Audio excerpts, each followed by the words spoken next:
So, Senator Paul, President Trump, someone you've butted heads with in the past, but you were tweeting earlier that you congratulated him on this option. What are your opinions on this nominee? I think this is going to be a great nominee. Gorsuch is somebody who believes in the original Constitution as written, the intent of our founders, the actual text of the document, and I think he's going to be great on the Supreme Court. One of the good things is that he was mainstream enough that he was passed unanimously for the appellate court, and our hope is that the other party, the Democrats, will say, you know what, we already voted one time unanimously for him, why not do it again?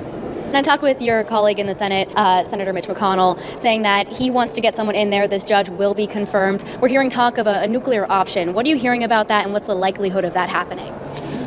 I don't think anybody knows at this point. I think we'll go through the normal procedure and we'll see how Democrats respond.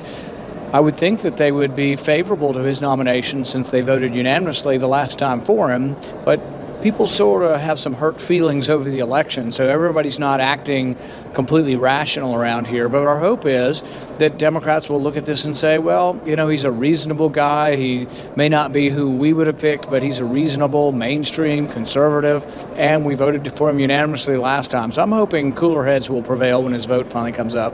And what are you looking at going ahead, the battle going forward, like you're saying, with Democrats, Majority Leader Mitch McConnell trying to get maybe 8 Democrats on board before going for that nuclear option? That's moving down to the 51 vote threshold rather than the 60. Right. What are you hearing from other Democrats you're talking with today?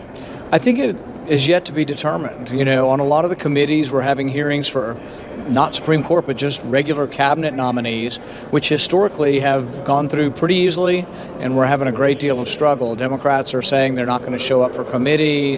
They're not voting for anyone, no matter who it is. We have some saying, oh, they won't vote for any Supreme Court justice, no matter who it is. And I think that's just sort of an unhappiness about losing the election. But I do know that when President Obama was elected, that many of his appointees went through overwhelmingly. I voted for some of his appointees. And so I think ultimately people just have to get a little farther away from the election and start talking about how we move the country forward. And we really can't have the country moving forward if we are at such loggerheads that nobody's even willing to talk to each other. All right, well, we look forward to seeing what happens next. Thank you for taking the time today. Thank you.